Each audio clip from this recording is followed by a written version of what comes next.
Okay, everybody, welcome to the show and welcome to another episode from the Gonstead Unfiltered podcast. Today, what we're going to do is talk about the never quit mentality. And we have one hell of a guest here today, but here's what I want you guys to understand. When life gets hard, we start to have doubt, and this doubt starts to set in, and it's very easy to give up. And things can become uncomfortable, things can become painful and very stressful. But the reality is, this is when you find out who you really are, what you're really made of. So we have a guest today who's been a patient of ours for how long now? About 8 months. 8 months, okay.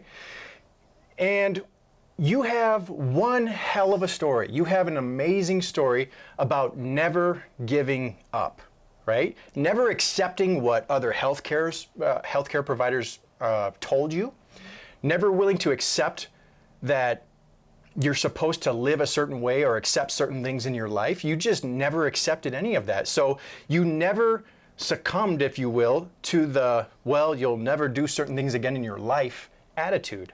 And the one thing that, for those of you who are healthcare providers, the worst thing you can do to tell a patient is tell them they're never going to do something again. Because as soon as you tell somebody like that, if they don't have that strong will, they already lost. Yeah. You know, you're supposed to trust your healthcare providers. Yep. And when you're told, well, you're just going to have to live with it, or you're just going to have to, never do that again for the rest of your life, it's very easy to succumb to that and just accept it and live a life of misery. We were not meant to do that, okay? So I want to introduce you guys to Rebecca. Rebecca, when life punches you in the face, all you can do is get back up and punch right back. And that's exactly what you have been doing for a very long time. So why don't you start with your journey? The first time I met you and we were kind of having this conversation, you had one hell of a story. And I remember the first email, we were in our team meeting, and I saw the email that you typed up of everything that you have been through.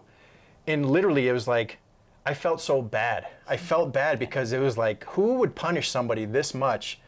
And the cool part about that is you overcame it.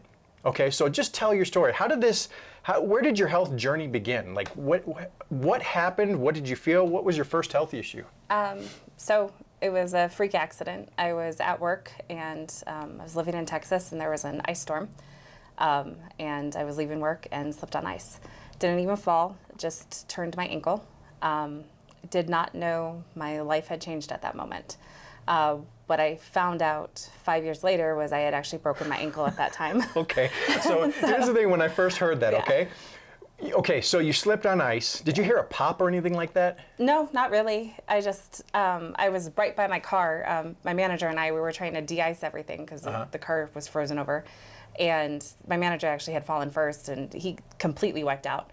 I did not. I just kind of fell against the car, and my ankle just twisted. I've had way more dramatic sprains than what that break actually was. So you literally broke your ankle? Yes, I broke there's a small bone at the back of your ankle, and it's called the os trigonum, and that's what I broke. And it was a little break that changed everything.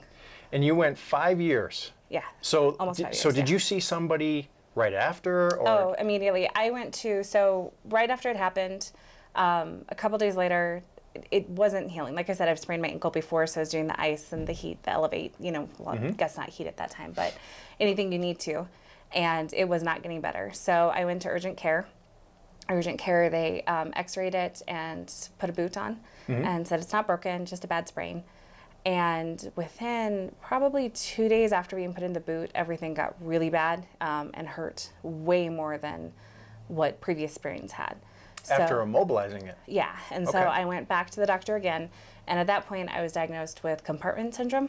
And so they said I was having nerve damage, nerve issues because of all the swelling, and that was the first medication that they put me on, was a nerve medication. So with compartment syndrome, they put you on a medication. A lot of times they like to cut through the skin to kind of depressurize the area. They did not do that. I stayed in the boot. They wanted to wait, and then they put me on a nerve medication. And that's what the solution was. And then they told me to go to your primary. for follow-up care. What made it complicated was because the injury happened at work. I wasn't allowed to see primary at that point because it was at work. I had to go to, it was workman's comp. So I had to go to any doctors that they said to see. So I was a college student. This was over Christmas break, and it was not getting good at all. It continually got worse. The medication made me really sick. So I started throwing up all the time and could not keep anything in. Really started gaining weight, feeling awful, and the solution was to stay on it because it was just the nerve issue, and this is just what needs to happen. All right, so hold on a second here. So, all right, you had a nerve issue, compartment syndrome. They said I did. It was actually something else that was causing the nerve. I had a bone chip the size of a pinto bean that was sitting on the nerve bundle, and so it was causing all the nerve issues because I had a bone chip floating around, knocking into everything. Okay, so bone chip was causing this, but then you were on some nerve medication to help with the nerve. Yeah. And here's the thing, our bodies are very smart. So what ends up happening is when you feel nauseous and you're sick and you throw things up, your body's saying, get this stuff out of me. Yeah, they just increase the dose. And they increase the dosage. Yes, so and you gave were me feeling something awful. for the nausea. Yeah. Oh my gosh. Yeah. Okay, so here's the thing. There's no like direct path to like the perfect way of healing, right? There's no such thing as that, but you have to listen to the patient. So in your case, it's like, this is making me sick, I'm nauseous, I'm throwing up, this is making me gain weight. Yeah. Well, let's increase the dosage. Yeah, exactly. It solved the problem, right? No, it did not solve the problem. So from there, because I was living, like I said, I was living in Austin, and I needed more care. So I came back home for Christmas, and I was able to find some doctors here that were covered by the workman's comp. Because again, I had no option. I was told you can only go to the workman's comp doctor. I did try to go through my private insurance, but because it had happened at work, they said, we're not covering this. And so there was no option. I only could see these doctors from the list, and that was it. So I went down the list, found a doctor. They started some more diagnostic. I had an MRI, and in the MRI, that was absolutely brutal procedure. MRIs aren't. Still? Yeah, and they immobilize it more, and then it's very cold. Yeah. And with the nerve stuff that was going on, my foot would turn blue. I mean, it would look like the color of the room in here, and it would turn blue. I would have it under heating pads and blankets, and you would think it was in the freezer. Swelling. Couldn't put any weight on it, extreme sensitivity to touch. So the MRI was awful. And I cried through the whole thing because it hurt so bad. And also the machine shakes, so any kind of movement on it hurt. I mean, I found out later I had a bone chip dancing on my nerve bundle, so it made sense why it all hurt. Yeah. But the MRI tech, they're not supposed to tell you if they see something. Yeah. But they had pity on me and said, I see something, and they pointed right to where the break was. And then it was evaluated by a doctor, and nothing was found. And Wait a minute. yeah, So you had an MRI tech yes, tell you there was a break. yes, You saw your doctor, and he said nothing was wrong. correct. And whoever read the X-ray as well, or the MRI as well. Okay. Nothing was found. All right. I'm sure there's more to this. But. Yeah, well, no, that's basically it, because I will be told that for the next 5 years, that nothing's found. And there was a phrase that doctors said all the time that I still loathe. The good news is we found nothing. The bad news is we found nothing. And so for the first, so I'm still with the workman's comp doctor. I go and see them. They start approaching it, and because of the one urgent care doctor who said there was nerve damage, that was now the path that everyone looked at. And pretty much, and now that the MRI and X-ray said nothing was broken, that was the method everyone used. It had to be the nerve damage. And so even though I didn't have a history of nerve damage, nothing. So this doctor, I was with them, I think almost 9 months. And one of the things they did was a very invasive spinal procedure that you're awake for, and I don't remember what it's called. But basically, you can't have any medication, and they're taking a very long needle and putting it on the underside of your spine. So they're going like all the way through to do a block. And so they wanted to do, it wasn't a nerve block, it's a little different than that, but basically like a nerve block. And so those were incredibly painful. So this was another area where I got to see just what my pain tolerance was. And you have to be completely awake for it, and they don't give you medication because they need to know instantly if they paralyze you. And so you have to be awake through the whole thing. And so, yeah. And so they ended up later on, they told me later that they put a nurse in front of me because I wouldn't talk or cry or anything. And they would just look to see if I'd blink my eyes. And then if I was blinking, like closing my eyes, then they knew that whatever they were doing was hurting some. And yeah. And so I had 6 of those done during that course of treatment. Within how much time? Like, how much time was this, the 6? I want to say it was about once a month or once every 6 weeks. It was supposed to last for a while, but for me, it never lasted much longer than 48 hours. I would get some relief from it, but not much, which again, no one could explain, like, why would this help some, but not help a lot? Later, I know it's because I had a broken ankle that was never treated, and I had a bone chip dancing on the nerve bundle and knocking into things. So that's why, the pain would be very inconsistent because it depended on where the bone chip was also. Okay. And so that was in about a 9-month time period. That doctor put me on more medications. I don't remember how many I was on, but I do know I was taking over 36 pills a day. 36 pills a day? Yeah, because they have to give you stuff to treat the symptoms too that you're having too. So, yeah, I was on a lot. And so, we just had vials next to me with the different medications to treat whatever it was. So just taking that many a day, like what were you feeling? Like how did you feel with all that? I was constantly sick. The nerve medication was worse than how it affected me more than even strong pain medications. Yeah. I started losing my memory, and so I couldn't access certain words, basic things that you learn early on, like colors. I forgot names for colors. I knew people's names, random like trivia or things that I should know, I didn't know. And so like we'd play a guessing game. Like I would be able, the color white, I really remember. I couldn't remember the word white. And so like I could describe snow, cotton, like things that were white, and have people guess what the word was that I was trying to get to. So you're nauseous, you're sick from these pills, you're doing 36 a day, your memory is going. And I'm arguing with insurances. And you're arguing, coverage. exactly, and the whole time you're just looking for coverage. And the thing is, like, what kind of mental state were you in? Like, what did that do just for your, emotional state, I should say? Emotional. So early on, the pain was extraordinary. And so there was a moment, I was a college student. I had moved out. I was living on my own in Austin, and suddenly now I'm back at home. And almost completely dependent. I say almost completely dependent because I thought I was dependent, but I had no idea what was coming. Later on, I will be much more dependent than I was at that moment. There's many years of bed rest that happened as well, and total bed rest. And so there was a moment where I was by myself in what was my old room. My mom had turned it into an office, so there's family pictures everywhere. And I was in a lot of pain. And I tried not to. I knew when I was in pain and everything was going on would freak my family out.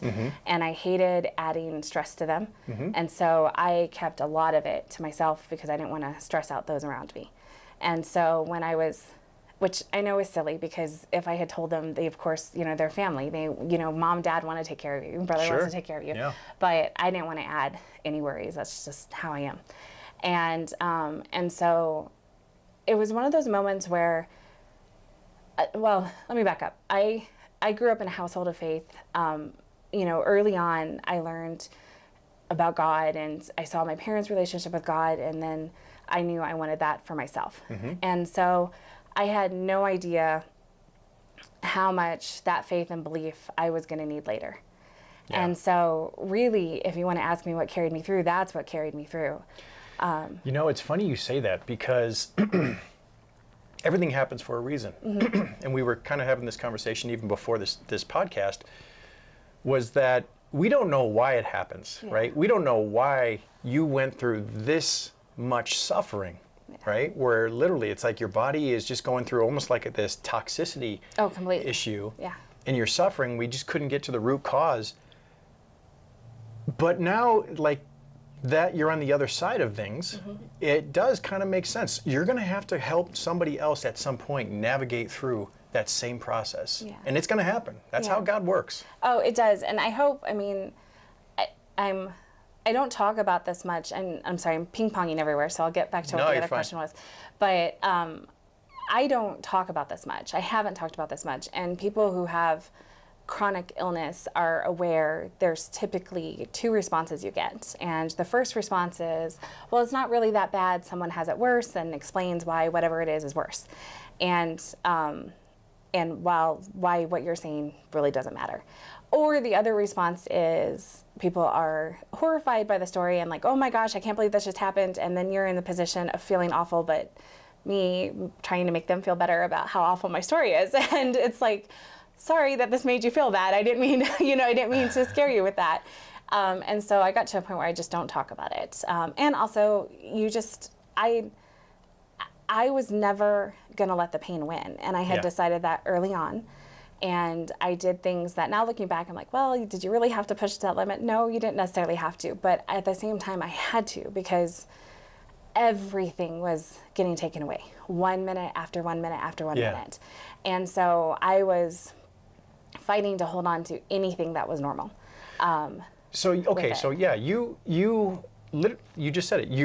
You have certain things that were in your life that were getting taken away from you, the quality of your life. Yeah. What was your why? Like, why did you refuse to let this pain interfere with your life? Like, most people, when they come in here and we tell them what they need to do to get through to the other side so that way they can get their life back, most people will listen if they hit their rock bottom. Yeah. But what was your why? I think it changed over the years. I mean, I did this for 18 years. Technically, I'm still doing it. And so it changed. It went back to that moment where I was in absolute pain and just, I don't even know that I was thinking about the fact that I was having a conversation with God. And I went back to what I knew was true. Like, I knew He is good. I knew He is faithful. And He doesn't promise us peace in this life. Like, we live in a fallen, sinful world. These things happen. And it doesn't get easier just because you believe in God. But you're not doing it alone. And so I knew whatever was happening, and this was early on. This was like maybe the first month. So I had no idea what was going to come. But I knew it was going to be okay. And I knew I was going to get better. I didn't know what better meant. I didn't know what better looked like. And there was several phases of that, but I knew that promise was true. Like, I knew it without a doubt, and I knew I could believe it. And, I just knew it.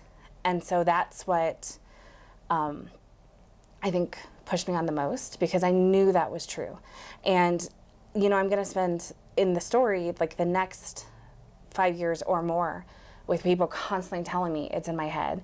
The doctor who did those invasive spinal treatments, because nothing worked, he immediately discharged me after that happened, and it didn't work. And I later would find out, because remember, this had started as a workman's comp issue, I later would find out that he documented in all those notes that it was all in my head. And that he never, he never saw any of the symptoms. He never saw any of the problems. And so that set the tone for every other doctor who would then look at the file.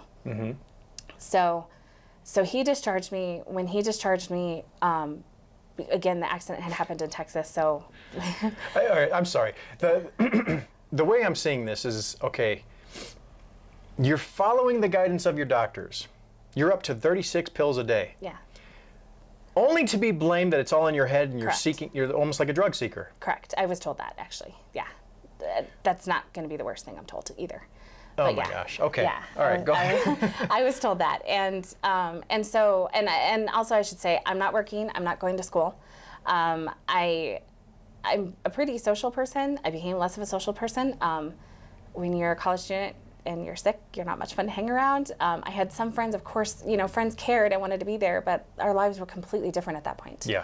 Completely different, and no fault of anybody's. Yeah. And plus you just feel miserable. And so, moving, everything is hard. everything took so much effort. To think everything took so much effort. Ugh. And so, and I was still trying hard to do all of those things because that's who I am. I'm sometimes called stubborn, and I'll go with determined. Well. And at this point, I'm really glad that that's a quality that I had. I was just about to say Without that. a question, that's Absolutely. a quality I had. So I'm glad I had that, and still have that. But I wasn't going to give up. And so I got done with that doctor. My family talked, and we decided. I still had my apartment in Texas. My best friend still lived there. We were sharing an apartment, so I still had that. All my stuff was still there. So the decision was made to move back home. Well, not back home, but move back to Texas. And I, at that point, was no longer in a cast or boot or anything. And so I could drive under somewhat pain. Not somewhat, a lot of pain, but I could drive. And so it was like, okay, I can basically get around if I had to, but knowing I was going to be independent, there was a lot more that I was going to have to do again. And so I moved back. I was also told by the workman's comp that I would no longer get any coverage, and if I wanted coverage that I needed to get a lawyer. And meanwhile, because nothing was found, and since this injury had happened at work, my personal insurance still was refusing to cover everything. So I got a lawyer. I mean, you just Google and Sure. you find somebody and you get a lawyer. I mean, I was, I think, 25 at this point, and I don't know how to do any of this stuff. And my family, like, we've never had to do any of this stuff, so you just, kind of figure it out. So I was really hopeful because, the promises with that is, okay, you have a lawyer now, they're going to take it seriously, and you're going to get to see different doctors. Great. No, not great. I saw, I think, 2 doctors at that time period. The first doctor did not even examine my foot, my ankle, looked at nothing. I was in there for 15 minutes, asked me, I don't even remember all the questions because it was just such a horrible experience, and then left. And that was the one rating how much pain and how debilitating this really was. I don't remember what the scale was. It was kind of low on the scale for what it was. Because of the doctor's notes, I did not realize at this time the way the company was looking at it was that I was committing workman's comp fraud and that there wasn't really an injury. And so I was followed by a private investigator. Didn't know that that was going on. I didn't know that they were taking photos of me, all of those things. I lived on a 3rd floor apartment by myself. Well, my best friend lived there too, but how do you get up a 3rd floor apartment if there's not an elevator? You have to walk. And so the fact that I walked proved that nothing was wrong. In their opinion, proved nothing was Sure, wrong. I'll say sure. it that way. And so then I had to start going to, I forget what they called them, but they basically like claims or hearings to prove that I'm really am hurt, and like describe what's going on so I can get to see another doctor again. So in the middle of this, I'm still on the medication, I'm still in the pain, and now I'm going to hearings where I'm having to prove over and over that I am hurt and not crazy. So I don't remember what happened, but this was we're 2 years in. This was almost 3 years in now from the initial accident.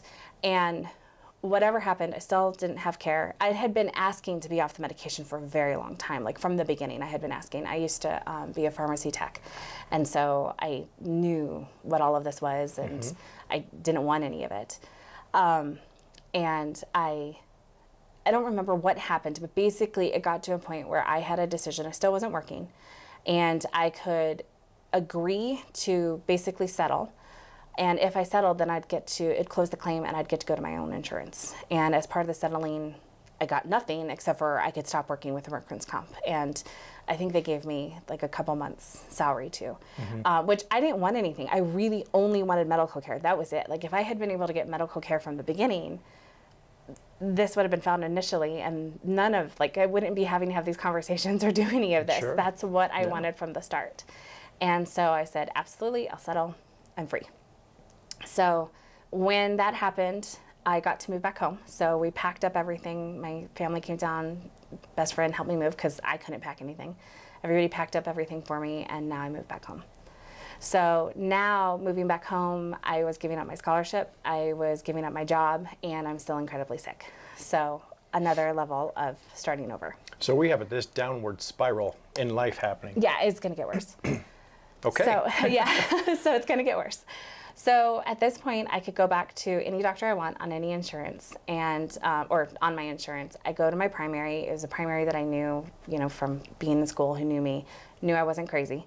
And at this point, not only was I desperate to get better, but I was desperate for anybody to believe me. I mean, my family was seeing what was going on, and we had pictures of my foot being blue. We had like all the evidence, and it was, well, that could be manipulated, or that's not really what it was, or and all of these different things. And it's like, I'm not going through that much effort to like I promised, this is really going on, and I don't have a job, so. Friends of mine had started a small business, and they said, we need a receptionist, and how small business go. All of a sudden, you start with one thing, and then it grows, and you do this, and you do this, and you're all these different things. And so I started off as receptionist, and they worked around all the doctor's appointments that I had, and I ended up being with them for 11 years, and that job became such a lifeline for me through this all. But from that, I was able to have the flexibility, because I also couldn't stand. I couldn't go back to my old job because I couldn't stand all day. And so I was able to do something where I could sit and work with people, and it was fun. Yeah. And my primary started sending me to referrals to other doctors. So over the next 2.5 to 3 years, I saw over 10 doctors, had more MRIs done, countless numbers of x-rays. Nothing would ever show. Occasionally on some x-rays, they would tell me that I had a heel spur. And I would say, why do I have a heel spur? I don't have any heel pain necessarily. And then in the next x-ray, the heel spur would never exist. I know now that was the bone chip, my friend, floating around. And so sometimes the bone chip would show on x-rays, other times it wouldn't. Just depending on the position of the x-ray? Yeah, position. So, and that's key. Every x-ray I had, every MRI I had, I was always sitting down. So I was always sitting down or in some kind of position like that, laying down, something like that. I was never standing.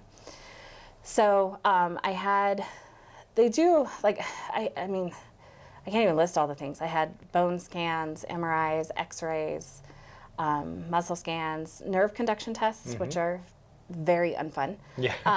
They put needles directly in your nerve bundles and send currents through to see if they conduct. Yeah. And not fun. And everything conducted just fine. So they're like, there's no nerve damage, but why do we have nerve symptoms? And once again, I have good news and I have bad news. The good news is we see nothing. The bad news is we see nothing. And it's in your head. And and so it would be referral to the next doctor.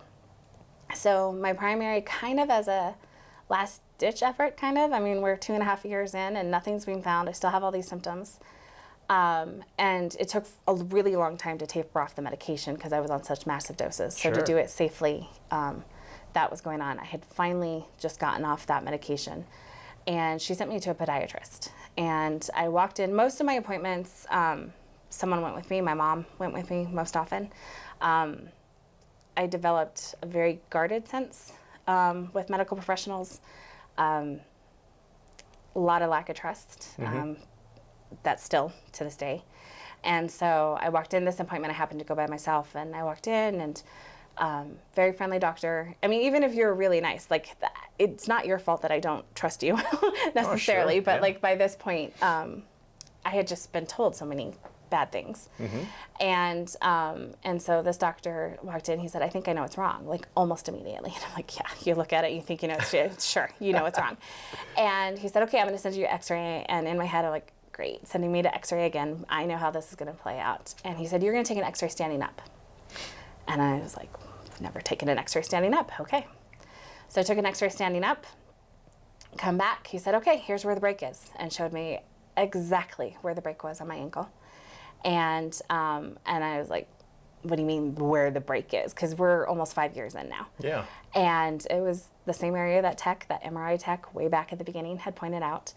This doctor, being a podiatrist, also worked with a lot of dancers, and I guess my break is very common with ballet dancers. And so he was used to seeing it and knew from what I was describing. We did not know that the bone chip was still going on, but he thought something else was going on, and so he scheduled me for surgery. So this was February. In May, I was scheduled for surgery, and he had said, if it's okay, we're also going to do exploratory because I think something else is going on. And I was like, at that point, it's like, sure, you're the only one who found it. Sure, what do you want to look at? Go for it. And so the first surgery I had was to repair the break at the back. He found one of my flexor tendons. I had a lot of tendons that were damaged, but some of them on the inside of my foot were worse. So he repaired those. Apparently my tendons looked like beef jerky. And then I also had the bone chip. He found the bone chip that had been sitting on the nerve bundle. And so it was about the size of a pinto bean. And So so I'm guessing he removed the bone chip. yep, removed the bone chip, fixed the tendon, and fixed the break at the back. And was that had to have been immediate relief? Kind of. So I kind of had immediate relief. So as far as like the break areas and the tendon area, I had immediate relief. But then what happened next is my body did not respond well to the bone chip being removed. And the bone chip had done so much in overstimulating the nerve bundle in the foot that the nerve basically didn't know how to handle that the bone chip was gone now.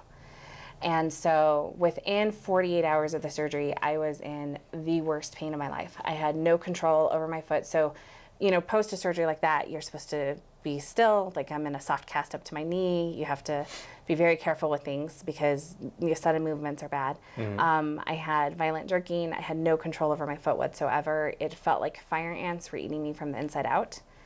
And so we started figuring out, okay, what's going on with the nerve? Because now I do have nerve symptoms. Before I had a bone chip that was causing nerve symptoms, but now I have nerve symptoms. And so what that started was, what I appreciated was his methods were what are the least invasive, what are the most conservative. And so he tried to do that. We tried physical therapy. I was put on complete and total bed rest at this point for the next 9 months. And so what that means is I could lay in bed.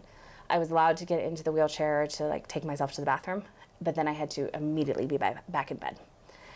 So during that, I developed drop foot, I think was the technical term for it. Atrophy started happening really big, muscle atrophy. Like I was just watching my muscle shrink.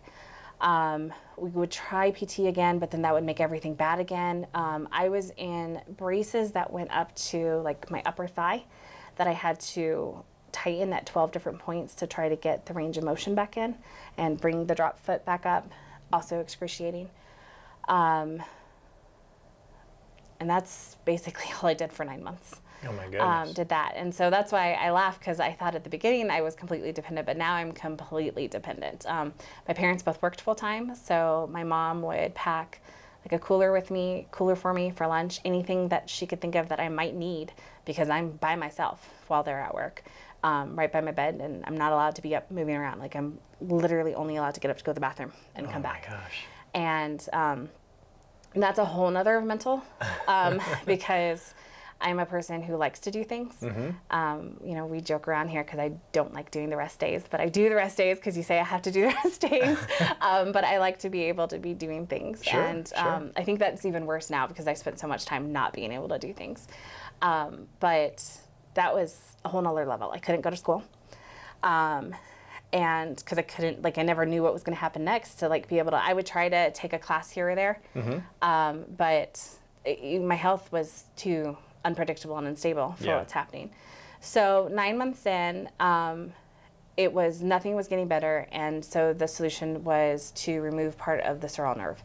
And so they cut out over an inch of that, which I was in agreement, because basically what we were looking at is we remove the nerve that's causing all the problems, or we still have the problems because nothing was working. And so as part of that, that was where I was told for the first time, you will never run again, you will never jump again, basically anything of impact. I wouldn't do, I lost feeling over half my foot. So I have feeling, it's coming back, but I have feeling basically from my ankle down to my foot. I didn't have on the outside of my foot, I didn't have any feeling, I mean. And so, living in the desert, you step on a goat head, I don't know until it's all the way in my foot. And then I know. You only know what that means when you live in the desert. Exactly, exactly. And so a sticker basically, or a thorn is what I'm stepping on. I don't know unless it's all the way in. I lost, what's it called? Proprioception. So knowing where my balance is and foot, like all of that. And so I had that surgery. Immediate relief after that surgery. Was on bed rest for about another 6 weeks and then went back to therapy, physical therapy. And that's where I learned to walk for the first time. It'll be the first time of 9 times that I'll be learning to walk. Yeah. And so I went back to physical therapy, learned to walk, and now it's about summertime and things are going pretty good. You know, I still hurt. I've got weird things, but you know, it's been 5 years. It makes sense. Enrolled back in school full time, went back to school. It's the summer semester. I was leaving class, step off a curb, and I felt a pop. And I felt like I knew it wasn't a good pop, but I didn't want to believe it wasn't a good pop. And I'm like, there's scar tissue, there's all these things going on. Yeah. I'm sure it's fine. Didn't say anything about it. Drove back home. I was at a friend's house and I had just put their baby down, which I'm really glad I had just done that. And they were across the room from me, pretty far away. And I took a step and there was a loud pop that they heard across the room. And on the inside, anybody who uses hair ties will understand, but when a hair tie busts, there's a certain feeling that happens when the hair tie busts. Mm-hmm. And that's exactly what it felt like inside my ankle. Was something that just let go? Yeah, or? yeah, something. I will later learn it was my ATF that had completely severed.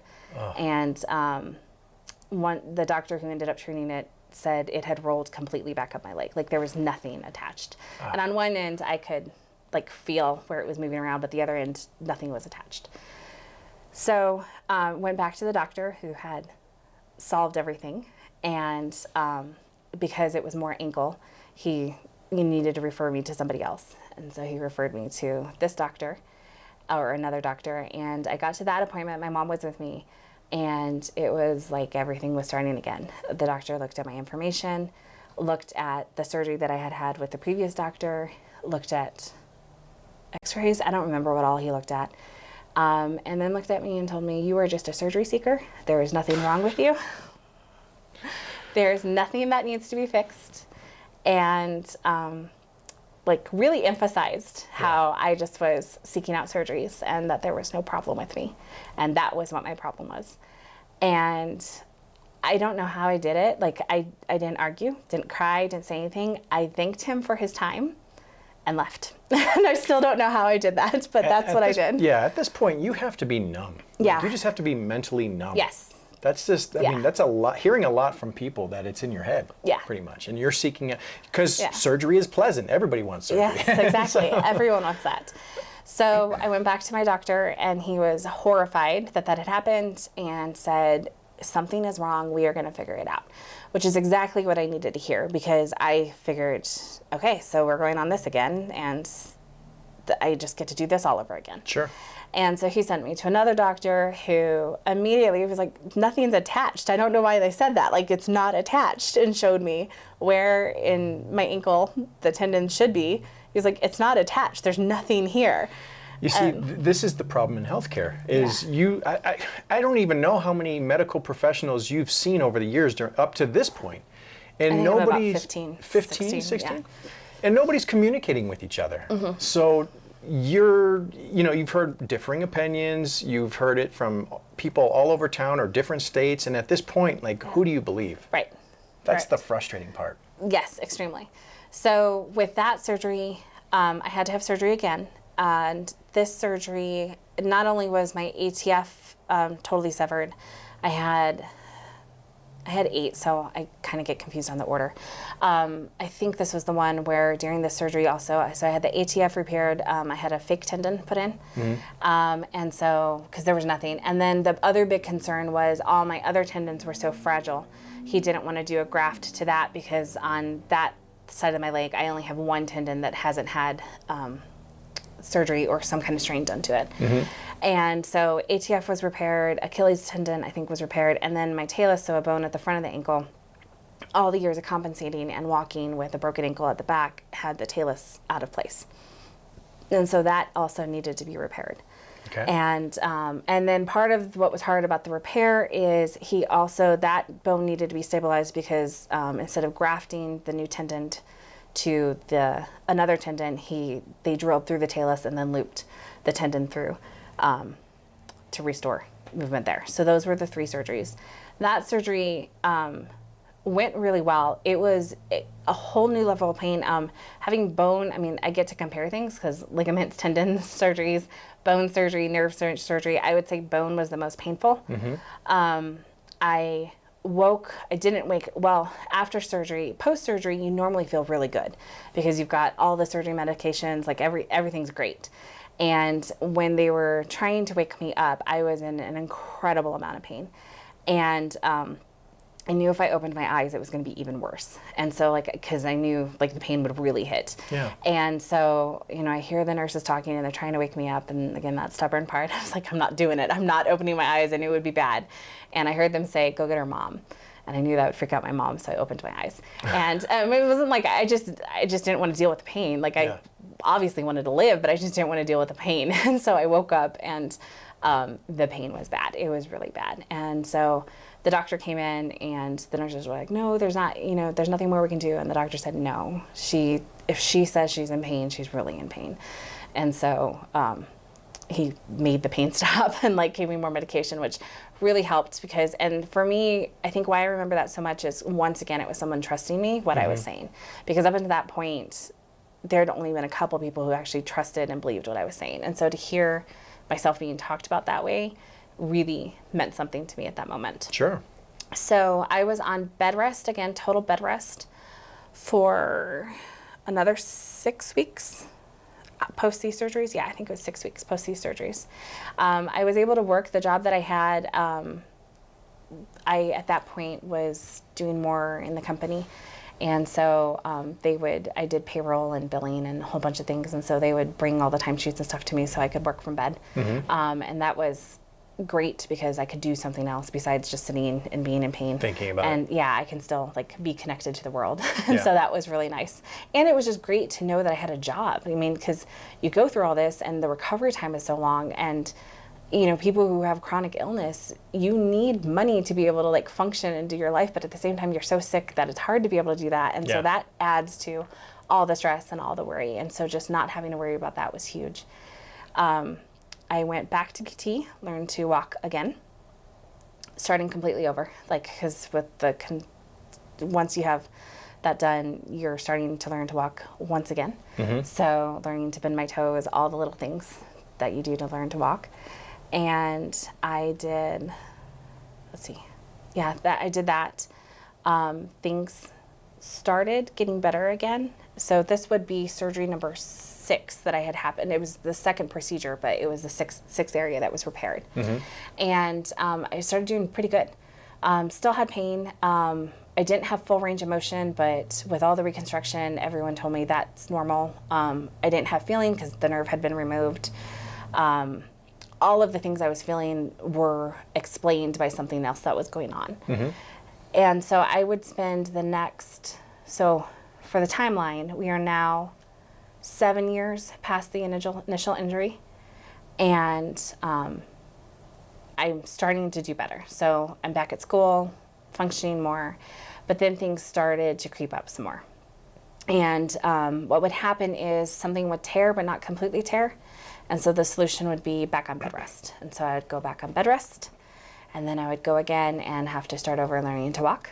And so I'd go back to my same PT team that I had, which was a huge comfort to me because I don't want to see new people at this point. And so it was nice to get to go back to the same people. They by then are knowing me pretty well, and you know, when discharged or later, you know, they would tell me, they were like, yeah, we would want you to do 10 things, but we would tell you only 5 because we knew you would be doing 10 anyway.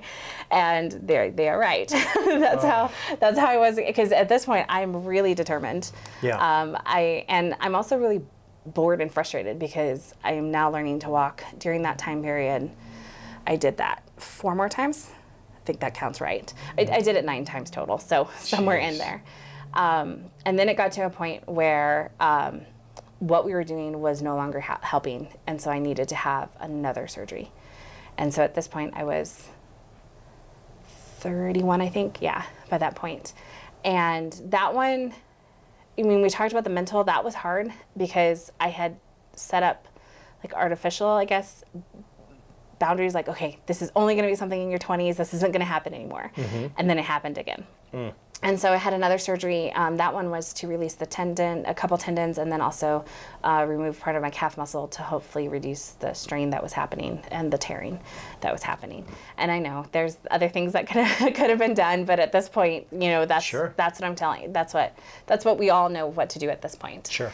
And so I had that surgery, and then learned. So that was surgery number 7 and 8, and learning to walk again 9, and yeah. So let me ask you this. I mean, this is, at this point, most people give up. Mm-hmm. At this point, most people just say, okay, well, I'm just going to have to live with this. I'm tired of hearing it's in my head. I'm tired of hearing that I'm just seeking out surgeries or medications and things like that. Mm-hmm. How did you learn about Gonstead? Like, why would you even come to Gonstead? So this is still, so how I got here, we're now 18 years, so it'll be another 9 years before I learned about Gonstead, almost 9 years. And really, I drove by it on my way to work. Mm-hmm. So not anything special, but I just drove by it on my way to work. At this point, I had started doing, so when you're on medications, when you've been on bed rest, it does a number to your body. And so I had other things that were going on as well. And but at this point, I had graduated. I had the job that I wanted. I have a stressful job. I have a job that I love, but it's a stressful job. Mm-hmm. I'm a special education teacher, and so there's like lots of reasons why I should be feeling tired, or I should be feeling whatever I'm feeling. I'm still in pain. Yeah. And not only am I still in pain, but I at this point have learned to function on how much I need to control my life. Like everything has to be planned. Like I need to plan what week I'm going to the grocery store, because I can't go to the grocery store at the same time that I'm going to be doing something else that I'm walking. Now that I'm working full time in a job where I'm standing, I need to take all that into consideration, and I need to take into consideration, okay, am I going to be like everything has to be coordinated. That's how I was able to live life, is if I coordinated it to the best that I could. Sure. And so from that and all the braces and learning to walk, I always had some lower back pain. Mm-hmm. On the right side. Again, all completely explainable. And it was to the point, and I'm also done. I tried other things that had helped, like would bring some relief, like acupuncture or other avenues that did help, but nothing ever fixed anything. Sure. And the back pain was to the point where it was like, okay, I have to get this addressed at this point. So we're initially we're in the foot and ankle. Mm-hmm. It works its way up to the calf. Yeah. Now we're in the back. Yeah. So you can see how the body is literally compensating over the years of just, okay, this isn't moving anymore, and your body's going to guard it and protect it, and it works somewhere else. Yes, exactly. Yeah. And then also, some where more wear and tear is happening on the left side too, because I did everything I could. Like the minute I would be told I could be off bed rest, I was figuring out how I could be up. Mm-hmm. And so that meant I was hopping on the left leg. I was only walking on the left leg. And so my left leg, I feel like, is ancient compared to my right, because my left leg did everything for so long. And then also, we used to joke because of the muscle atrophy being so bad. Like I would joke that I had like a Hulk leg and a chicken leg, because everything looked so different. But I came here just really to address the back issues. Mm-hmm. And I remember like filling out the paperwork. And for me, I hate filling out doctor paperwork. I hate filling out medical paperwork. And so like how the form is like you have to add an injury, and then to like how it used to be, you'd have to like hit a button to add more. And I'm like, oh, there's so many add mores that I have to do here. And so I'd add more, but I put the bare minimum, just enough to be safe and not cause any damage. But I didn't want to address the ankle at all. Sure. I'd come to a point where I still knew I'd get better, but I also, as part of my faith, I believe we're in the fallen world. When we're in heaven, we're not. In heaven, we're going to be made whole. Mm-hmm. And so maybe that's what it meant. Like, I'm going to be better. I'm going to be better. I trust that. Maybe not here. Mm-hmm.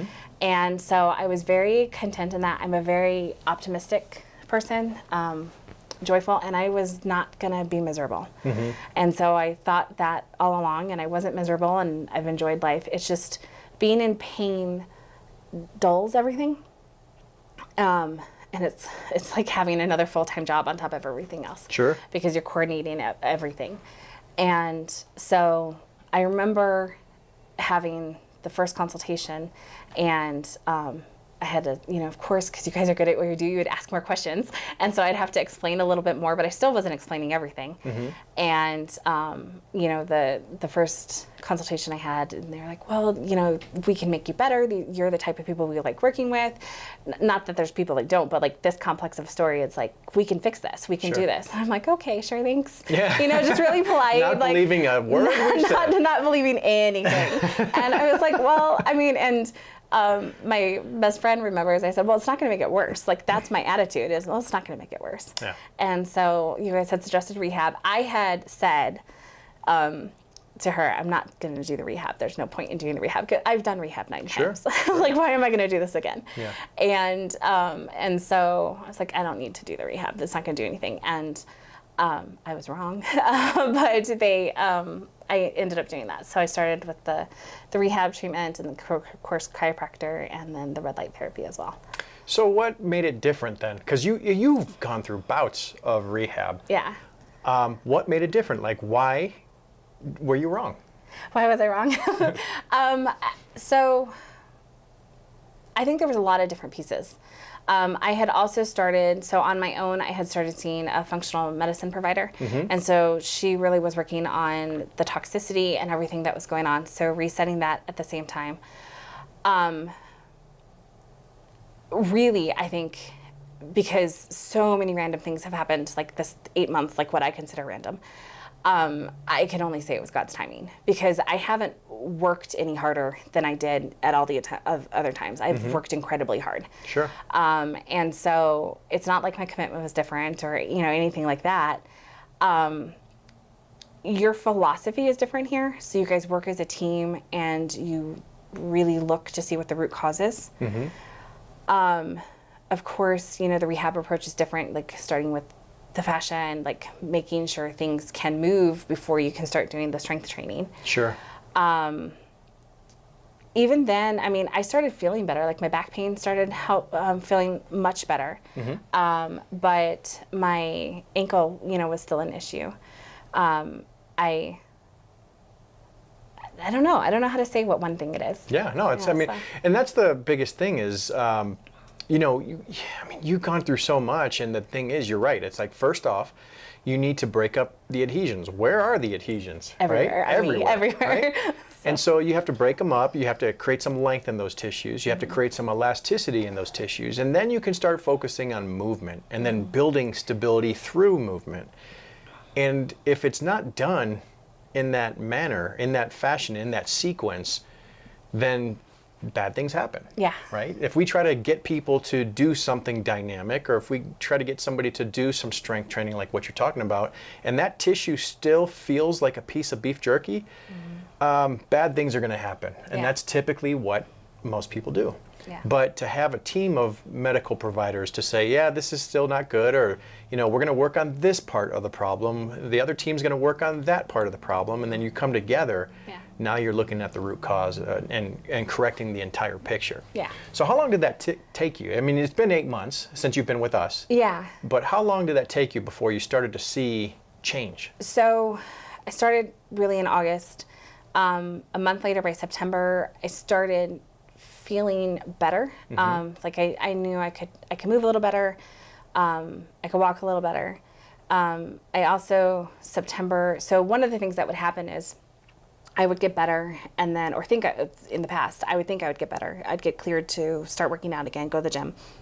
I would do something, and then, it would be something small, and then I would be benched for 2 weeks because all of a sudden my ankle would be so inflamed or my calf would be so inflamed I'd have to rest again. And so that was the biggest change for me, was I was doing things and not having that reaction. And so noticing I didn't have that reaction, and then I talked to one of the providers and said, what can I do at home? Because I wanted to be able to do more stuff at home. And so came up with a plan of what I could do at home. And I did that daily. Did not miss a day. I did not miss a day until I was told I had to start taking rest days. So I did not miss a day. And part of that is, like I knew it would be okay to miss a day, but it just felt so good to be able to move and Sure. not have a reaction that Yeah. I didn't want to miss a day. Yeah. And I knew it was helping me in the long run. Yeah. And so truly everything that I did here, I figured out how I could do at home or get a resistance band or, whatever, because I don't have all of the equipment that we have here. Sure. But whatever I could do, I would. And that's the key, is really Yeah. to learn. So not only do we want to get people out of pain, we want to restore the quality of their life, improve their function, but then teach them how to take care of themselves so they don't have to keep coming back. Yes. And that's the key. Yes, it is the key. So that started happening, and then that was September. End of October, I was able to start doing a lot more things. And as part of that and scar tissue breaking down, the talus started moving around a lot again. And so what would used to happen is frequently that bone would pop out of place and I could pop it back into place. And not fun. And so I would do that again. And so that was really happening and it was really staying out of place. And so that was end of October, and I remember I was here and I couldn't do anything because it was so out of place. And I would try to push through something and then it would be worse out of place. And I thought, okay, this makes sense because it's 3 months. This is what happens to me for the last 18 years. At the 3-month mark, everything explodes again. And so I didn't explain that to anybody. I didn't say anything. I could have, but I didn't. And I went to go get one of the adjustments, and the provider was like, we're going to figure out what's going on. We're going to get it in place. Talked, to the team out here, and I realized, okay, I'm not doing this on my own. No. And okay, they're going to figure out what's going on. And so, and you did. You guys figured out what was going on. And, I had to take it easy for a little bit. I didn't have to stop anything, but we had to change what I was doing. Sure. And so we adjusted what I was doing. And then November hit, and all of a sudden I would have moments where I wasn't in pain. I'd have a couple days when I wasn't in pain. And then December came, and it was a whole month that I hadn't been in pain. And this was the first time I hadn't been in pain in 18 years. For a month. For a month, yeah. Amazing. Yeah, for a month. So 18 years of just toxicity, 18 years of being pushed from one provider to another, 18 years of surgeries, 9 surgeries? I had 8 surgeries, learned to walk 9 8 times. surgeries, Yeah. had to relearn how to walk 9 times. And this is the first month that you go with a month without pain. Yes. And you also don't make me pick up marbles with my toes. Yeah. So that was really nice. I tease about that, but that's one of the first things you do when you're learning to walk. It's your standard rehab program. Standard rehab, yeah. And the biggest thing is you're hitting it on the head. There's some people who just hear things when you're talking, and then there's some people who are actually listening. Yeah. When somebody says, ouch, this hurts, I can't do it, okay, then you have to course correct and figure out what that is. And so when you have a case that's so complex and you're constantly course correcting, right? We had to constantly do that and just figure it out. But again, from the patient standpoint, you have to have this never give up mentality. But from the provider standpoint, you also have to have the never give up mentality, because if you don't, then you don't have a team that's working together. And if either party gives up, we both lose. Yes. Right? So it's one thing that, okay, well, let's just figure it out. And we could easily say, oh, no, she's seeking medication, or she's just seeking, workman's comp, or she's seeking surgery, whatever the case is. Or you could say, all right, this girl's really suffering. Let's figure it out. And the thing is, one person probably won't have the answer, right? You have to have a team of people who come together and say, what do you think? What do you think? What do you think? And look at all avenues, because all medical professionals look at something differently. Yeah. The chiropractor is going to look at something differently than the PT, than the nurse practitioner, or the massage therapist, or a naturopath, or anybody. Like, everyone's going to look at things differently. They're all great. Yeah. But most times, you gotta combine all of them to really get the result you're looking for. Yeah. That's amazing to me. Yes. So tell me, what were some things they told you you're never gonna do again? Anything with impact. So I will never run again. I mean, And I would ask for qualifications, like, okay, what does that mean? I'll never run again. Yeah. And they're like, well, I mean, you could try, but there's so much damage, there's no point. And so, our running joke was, I'm allowed to run from an axe murderer, but otherwise I'm not allowed to run. I'm allowed to run if, I have nieces and nephews. So if like one of the babies was hurt, I was allowed to run to get them, but otherwise, no, you should not run. And so what are you able to do now? I can hop now. So in December, so right before Christmas, we started working on the movement to be able to hop. And so I started with doing bounces. And So you're springing, you're bouncing. I'm bouncing. For the first time in 18 years. No, I'm hopping now. Or you're hopping. I'm hopping now. And I'm doing lateral jumps now. And you're doing lateral jumps? Yes, I'm doing lateral jumps now. Okay, so you had this limiting belief. The doctors put this limiting belief on you. Yeah. Saying you're never going to do this again. Yeah. Now all of a sudden you're lateral hopping, you're doing all these things. Or jumping. And you're doing something you were told you're never going to do again. So 36 pills a day. Yep.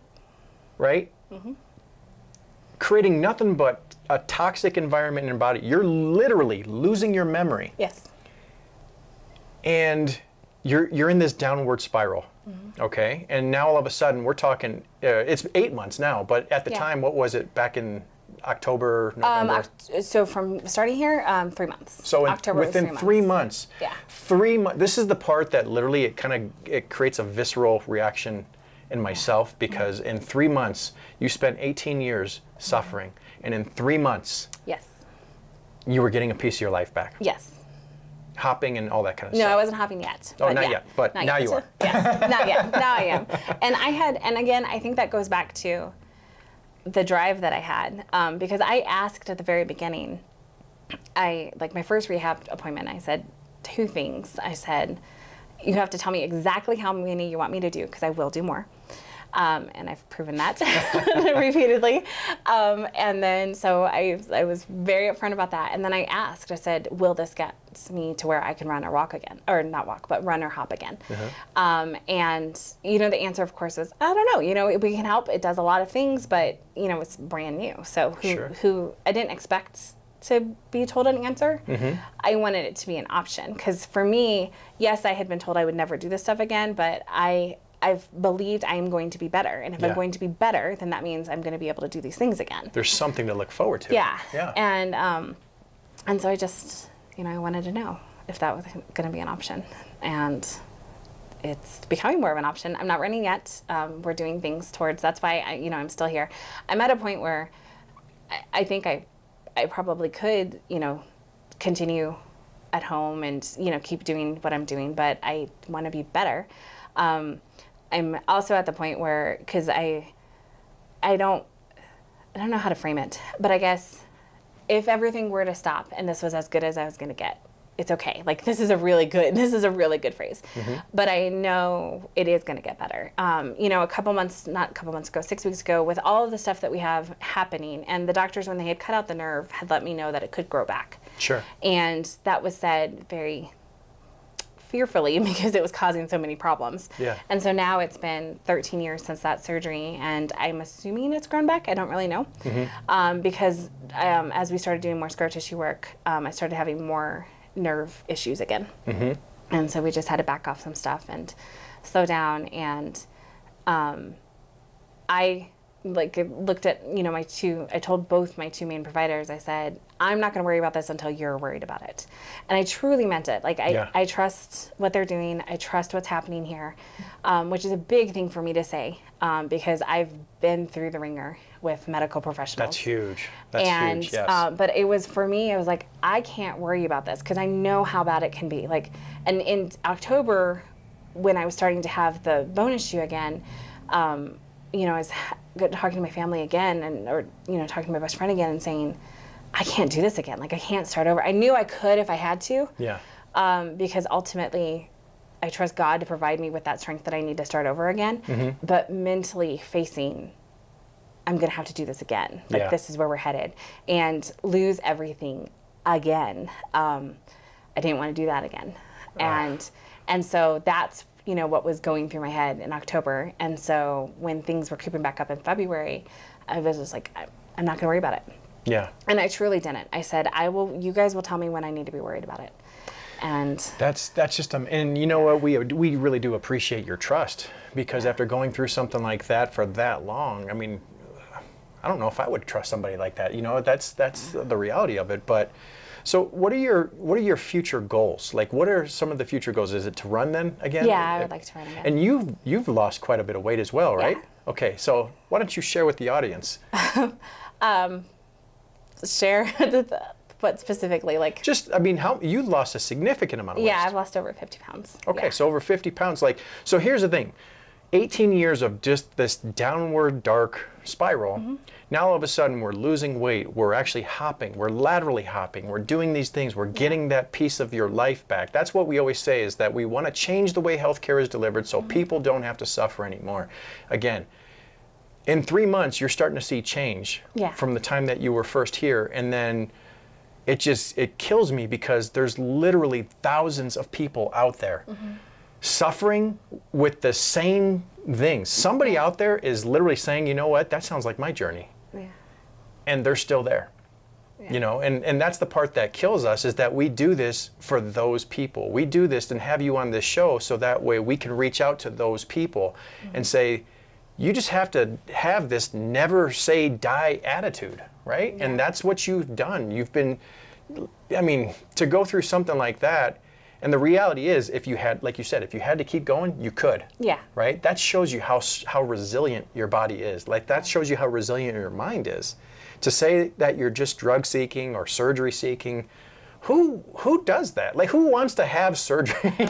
You know, it's like, here, cut me open again. I don't know. It blows my mind, but it's just, it's a huge testament to, I mean, just 18 years of going through this, and you're still going. Yeah. And you're right. Could you do this on your own? Probably. You're smart enough to do this. Like, you're smart enough to do it on your own. But the cool part about what we do is that we do develop relationships with people when they're here, because it's, you see them suffering and you suffer with them together, you know? So I have 4 kids, and when my kids hurt, I hurt. When my kids are feeling joy, I feel joy. It's the same thing here, right? Yeah. So it's like, when patients are suffering, we hurt, right? Because we know. It's like, we're in our team meetings and we say, oh, they still got this pain. It's like, oh, man, you know, and but when we see them joyful, like the smile on your face all of a sudden, it's that's the part that allows us to keep going, because this is a very complex machine. Yeah. And the fact that it's like, okay, what keeps us going? It's patients like yourself that have this huge success story, that you're now getting this piece of your life back that you can enjoy. Life is short. Yeah. It's short. And so you can sit there and stay in that darkness, or you can have that never say die attitude and just keep moving forward. Yeah.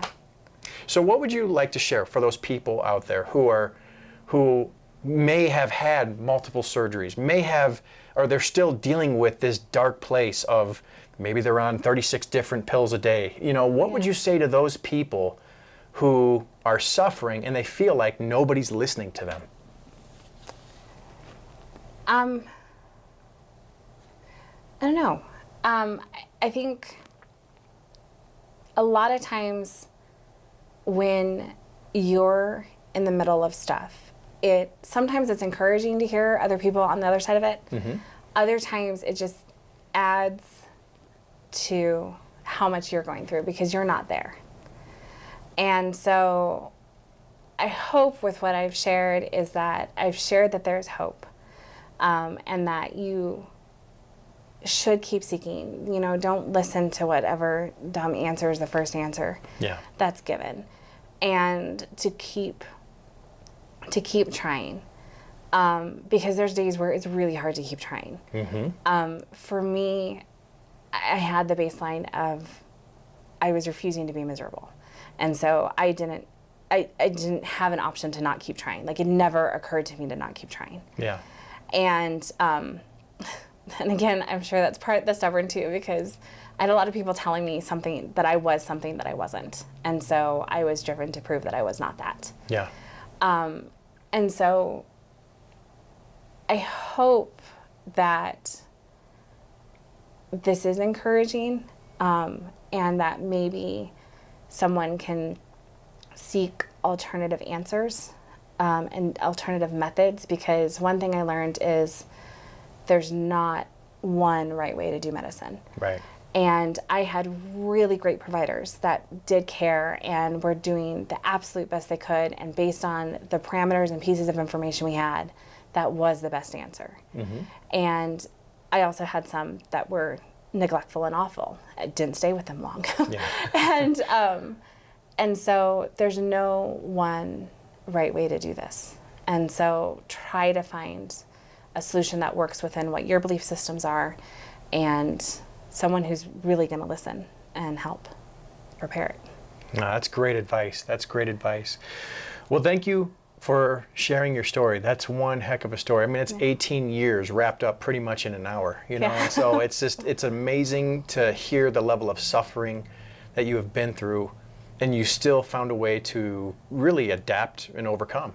You know, and that's what this is all about. Life is going to punch you in the face, but you only fail if you quit.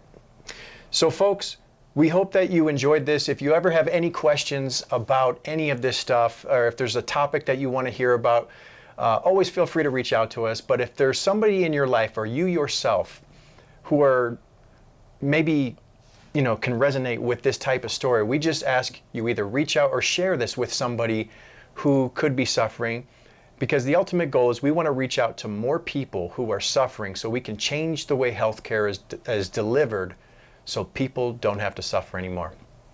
So until next time, folks, we hope you enjoyed this. We'll see you then.